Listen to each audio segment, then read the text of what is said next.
Attention, brother. Another round of news starting here now with all the updates on Commanders. Fast, direct, and no-nonsense information. If you're new, sign up now and make sure you won't miss anything from the team. Don't forget to leave the like button up so I can continue with the videos. Next update coming. The Washington Commanders started free agency with their foot on the gas. We secured running back Rachaad White on a one-year deal for just $2 million, an absolute steal for a guy who delivers both rushing and pass-catching production. But not everything was rosy. We tried Alec Pierce and Romeo Doubs, but they both escaped. Now the strategy has changed. With 2026 potentially being Terry McLaurin's last year in D.C., we need an elite WR2, and the name of the moment is Jauan Jennings. Adam Peters knows Jennings from the 49ers. He is a monster in contested receptions, 18 last season, and a danger in the red zone with 9 touchdowns. The 3-year, $50 million projection is steep, but Jennings has the size and strength that Jayden Daniels needs to be confident on third down. On defense, the biggest loss was veteran Jonathan Jones, who decided to join the rival Philadelphia Eagles. Peters responded quickly by bringing in cornerback Amik Robertson, but there is still a lack of depth. This is where a golden opportunity comes in. Cam Taylor-Britt. After an uneven stint with the Bengals and just 348 snaps in 2025, he needs a new environment. Taylor-Britt is only 26 years old and has already shown that he can intercept passes. There were 7 between 2023 and 2024. A one-year, $4 million prove-it contract would be the masterstroke for coordinator Durante Jones to unlock this former second-rounder's potential. Adam Peters' strategy is clear. Spend heavily where it is vital, like in the pass rush with Owe, and look for hidden values on the secondary market. With the defense now being strengthened, everything indicates that the April draft will be focused on providing even more offensive weapons for our attack. Is it worth paying $50 million for Jauan Jennings, or would you rather take a risk on Cam Taylor-Britt to save the secondary? Dude, leave your comment below. Now, changing the subject, today's news is the renewal of veteran tackle Trent Scott for another year.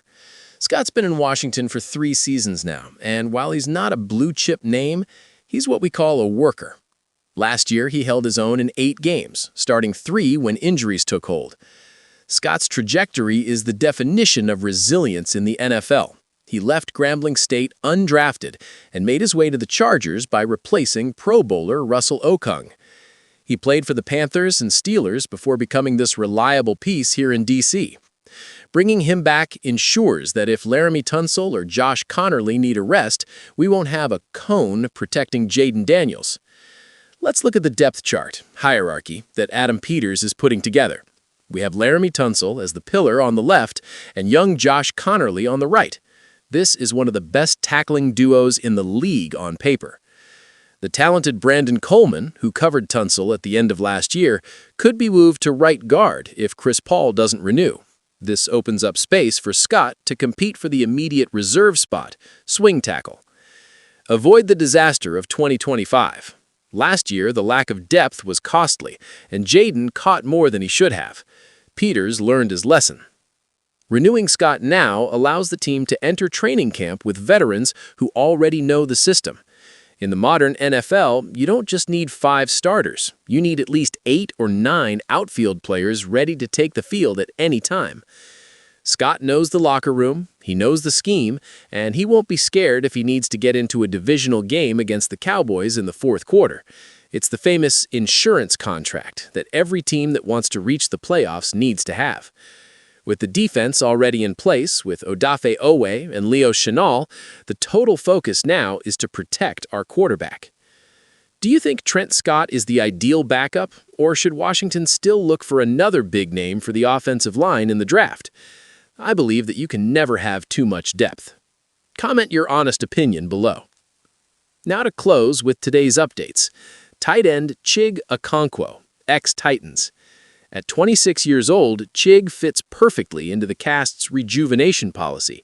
He joins young Ben Sinnott and veteran John Bates to form one of the most versatile groups of tight ends in the league. At his presentation press conference, Okonkwo didn't hide his excitement. Jayden is really attractive, man. What he does opening the field with his legs creates spaces that I can't wait to take advantage of. And he's right.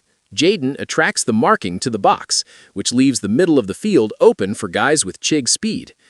What makes this hiring a low-cost, high-benefit steal? Okonkwo is one of the best in the NFL in yards after the catch. On quick passes and crossing routes, he's difficult to bring down. He beats linebackers on pure speed on routes over the middle. Even though he's not the greatest tight end in the league, he has sure hands to win balls in traffic. This takes a huge weight off Terry McLaurin's shoulders and forces defenses to stop double-tagging our wide receiver 1. The best part? Even after signing Odafe Oweh, Leo Chenal, and now Okonkwo, the Washington Commanders still have the most salary cap space in the NFL. Peters can still target veterans who are cut after the draft. We have the 7th overall pick.